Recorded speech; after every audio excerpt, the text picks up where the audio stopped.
সবাইকে স্বাগত জানাচ্ছি কাজী ফার্মস কিচেন নিবেদিত সহজ ইফতারে। পুরো রমজান মাস জুড়ে আছি আমি আপনাদের সাথে শাবাবা ইসমাম। আজ আমরা বানাতে যাচ্ছি পরোটা বার্গার। পরোটা বার্গার বানানোর জন্য আমাদের প্রয়োজন কাজী ফার্মস কিচেনের চিকেন বার্গার প্যাটি, দেশি পরোটা, সাথে আমাদের আরও লাগছে diced onion, cheese, slice tomato, butter এবং মেয়োনিজ। আমরা আমাদের চপিং বোর্ডটায় ভালো করে তেল দিয়ে নিব। আমরা পরোটাটা সুন্দর করে এখানে আগে বিছিয়ে নিব। এবার পিৎজা স্লাইসার দিয়ে আমরা থিন স্লাইসেস কাটবো পরোটাটার। এটা একটা খুবই মজার রেসিপি, আপনারা এটা অবশ্যই বাসায় তৈরি করবেন। এটা যত চিকন করে কাটা যাবে তত সুন্দর হবে রেসিপিটা। আমাদের পরোটাটা কাটা হয়ে গেছে। এবার আমরা এটাকে এভাবে করে রোল করব। আমরা রোলটা একটু টেনে টেনে করব, আবার এমনভাবে করব স্ট্রিপসগুলো যেন লেগে না যায়। এবার আমরা এটাকে দুই সাইড দিয়ে এভাবে করে রোল করব। রোল করে আস্তে আস্তে শেষ মাথায় যে আমরা একটা পরোটার এন্ডের উপর আরেকটা দিয়ে দিব, দিয়ে এভাবে করে আমরা প্রেস করব। আমাদের পরোটা বার্গারের বান রেডি হয়ে গেল। একটা লাচ্ছা পরোটা বান হবে। এই পরোটা বানটাকে আপনারা যদি বেলুনি দিয়ে এটাকে রোল করেন তাহলে কিন্তু একটা খুবই সুন্দর খাস্তা ক্রিসপি একটা লাচ্ছা পরোটা হয়ে যাবে। কাজী ফার্মস কিচেনের পরোটা অত্যন্ত সফট এবং অনেক লেয়ার থাকে, এবং সেই পরোটা দিয়ে আমরা বানাচ্ছি এই লাচ্ছা বানটা। আমাদের লাচ্ছা বান রেডি হয়ে গেল। দর্শক দেখতে পাচ্ছেন কি সুন্দর হয়েছে আমাদের বানটা। এবার আমরা বানটাকে ফ্রাই করি। আমরা ফ্রাই করার জন্য দিয়ে দিচ্ছি ভালো পরিমাণে সয়াবিন তেল। আপনারা অলিভ অয়েলও ইউজ করতে পারেন, চাইলে ঘিও ইউজ করতে পারেন। ঘি ইউজ করলে আরও সুন্দর একটা স্মেল আসবে। কাজী ফার্মস কিচেনের চিকেন প্যাটিতে কিন্তু বেশি পরিমাণে চিকেন থাকে এবং এটি অ্যান্টিবায়োটিক রেসিডিউ মুক্ত চিকেন। এটাতে কিন্তু কোনো টেস্টিং সল্ট ইউজ করা হয় না।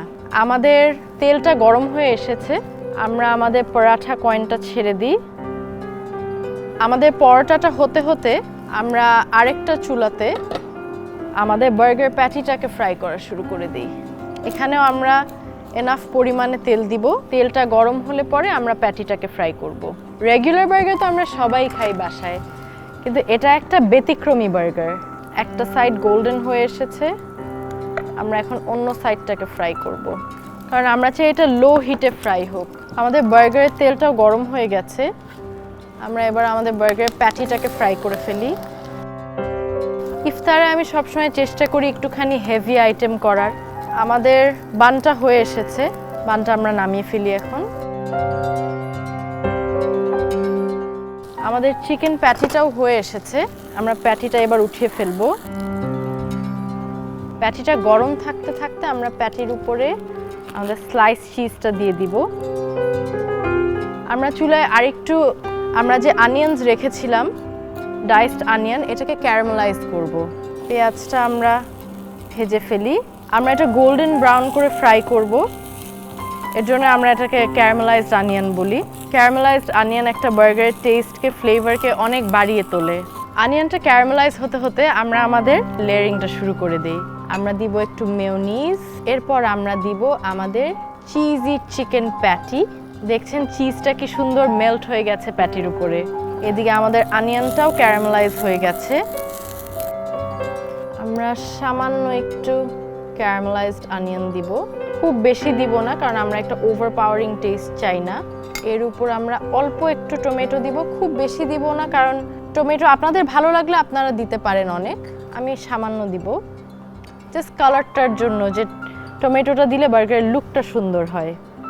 রেডি হয়ে গেল আমাদের পরাঠা বার্গার। দর্শক চলুন আমরা এবার আমাদের বিউটিফুল বার্গারটাকে প্লেট করি। আমরা দুইটা চিজি চিকেন বার্গার রাখবো, সাথে আমরা দিব একটু ফ্রেঞ্চ ফ্রাইজ। বার্গারের সাথে আসলে ফ্রেঞ্চ ফ্রাইজ না থাকলে ব্যাপারটা কমপ্লিট হয় না। সাথে আমরা গার্নিশের জন্য একটুখানি ধনেপাতা ইউজ করব। এরপর একটুখানি মেয়োনিজ আমি ড্রিজল করব।